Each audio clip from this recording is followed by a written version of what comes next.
তেলের পিঠা কিভাবে পারফেক্ট এবং ফুলকো করবেন আর স্বাদে হবে ভরপুর, সেই রেসিপি আজকে আপনাদের সাথে শেয়ার করতে যাচ্ছি। আসসালামু আলাইকুম। হ্যালো এভরিওয়ান, কেমন আছেন সবাই? আলহামদুলিল্লাহ আমি ভালো আছি। আশা করছি যে যেখানে আছেন আলহামদুলিল্লাহ ভালো আছেন, সুস্থ আছেন। তো তেলের পিঠা অনেক সময় তৈরি করলে দেখা যায় ফুলকো হয় না, পানি বেশি হয়ে যায় বা গোলাটা একটু পাতলা হয়ে যায়। তো কিভাবে আজকে একদম পারফেক্টভাবে তৈরি করবেন সেই টিপস অ্যান্ড ট্রিক্সই আপনাদের সাথে শেয়ার করতে যাচ্ছি। চলে যাচ্ছি মূল পর্বে। প্রথমে এখানে পাত্রে 1 কাপ সুজি নিয়েছি, আর এই কাপ দিয়ে আজকে আমি সব উপকরণ মেপে মেপে দিব আপনাদের বোঝার সুবিধার্থে। তো এ পর্যায়ে 2 কাপ ময়দা দিয়ে দিচ্ছি, আর আপনারা চাইলে কিন্তু আটাটাও ব্যবহার করতে পারেন, কোনো সমস্যা নেই তাতে। আর এই কাপ দিয়েই সব কিছু আমি মেপে মেপে দিচ্ছি।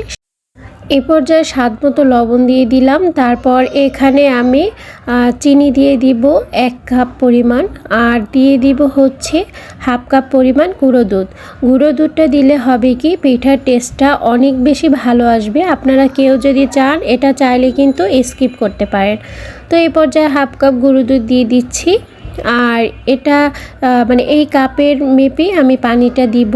পানিটা অবশ্যই কুসুম গরম হতে হবে, তাতে করে কিন্তু খুব ভালো ফলাফল পাওয়া যাবে। আর অবশ্যই কিন্তু কুসুম গরম পানি নেবেন।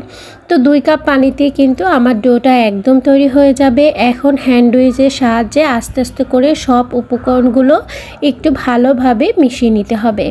কিছুক্ষণ হ্যান্ড উইচের সাহায্যে নাড়াচাড়া করার পর দেখবেন একদম সুন্দরভাবে একটা ঘন ডো তৈরি হয়ে গিয়েছে। আর এই মিশ্রণটা এইরকমই একটু ঘন হবে, তাহলে কিন্তু পিঠেগুলো একদম পারফেক্ট হবে। তো আমি যেরকম মেপে মেপে নিয়েছি, আপনারা যদি সেরকম মেপে মেপে নেন তাহলে কিন্তু আপনাদের কোনো ঝামেলা হবে না, পানি কম বেশি হওয়ার কোনোই সুযোগ নেই। আর এই পিঠাটা কিন্তু কোনো বেকিং পাউডার তারপর ডিম ছাড়াই আপনি একদম ফুলকো পিঠে তৈরি করতে পারবেন, আর যেটা স্বাদ হবে অসাধারণ। তো বাসায় অবশ্যই ট্রাই করতে পারেন। আর ভিডিওটি ভালো লাগলে অবশ্যই পেজটি ফলো দিয়ে রাখতে পারেন, আর চাইলে একটু সাবস্ক্রাইব করে রাখতে পারেন।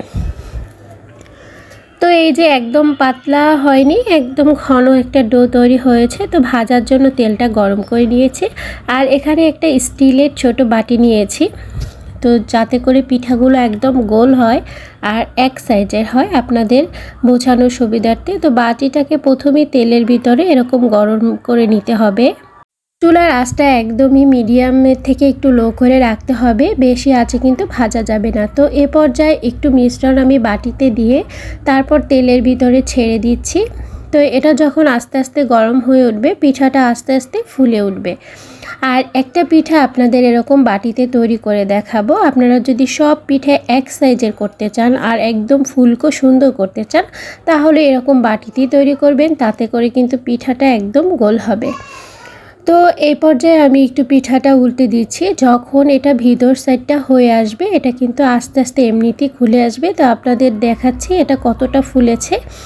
আসলে ক্যামেরায় ভালো বোঝা যাচ্ছে না, কিন্তু এটা কিন্তু একদমই ফুলে উঠেছিল। আর এই যে পিঠাটা একদম লালচে করে ভেজে নিয়েছি। তেলের পিঠাটা বিশেষ করে আমার কাছে লালচে করে খেতে বেশ ভালো লাগে। তো এই যে পিঠাটা একদম কমপ্লিট হয়ে গেল, এটা তুলে নিচ্ছি। এই পর্যায়ে অনেকেই আছেন যারা বাটিতে ভাজতে আর কি কমফোর্টেবল না, তাদের জন্য একটা আলাদা আমি ভেজে দেখাচ্ছি। এটা আসলে একদম বেশি পারফেক্ট গোল হবে না, তো কিন্তু স্বাদের কোনো পার্থক্য ঘটবে না, দেখার সৌন্দর্যের জন্য এদিক ওদিক হতে পারে। তো দেখতে পাচ্ছেন এটাও কিন্তু একদম ফুলে উঠেছে, আর একটু পরে যখন সবটা ফুলে উঠবে তখন কিন্তু তেলের ভিতরে ভেসে উঠবে।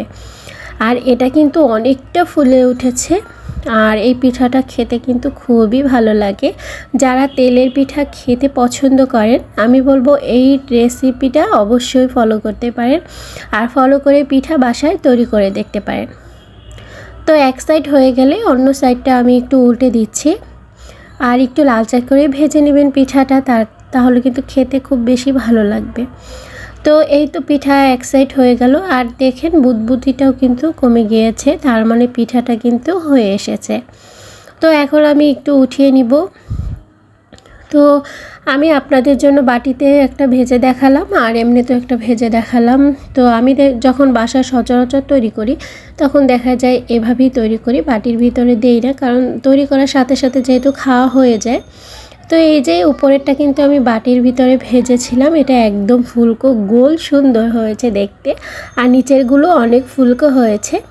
তো এই যে কেমন লেগেছে আজকের রেসিপি অবশ্যই কমেন্ট সেকশনে জানাবেন। ভালো লাগলে লাইক শেয়ার কমেন্ট করে পাশে থাকবেন। তো আজ এই পর্যন্তই, পরবর্তী ভিডিও দেখার আমন্ত্রণ জানিয়ে এখানে বিদায় নিচ্ছি।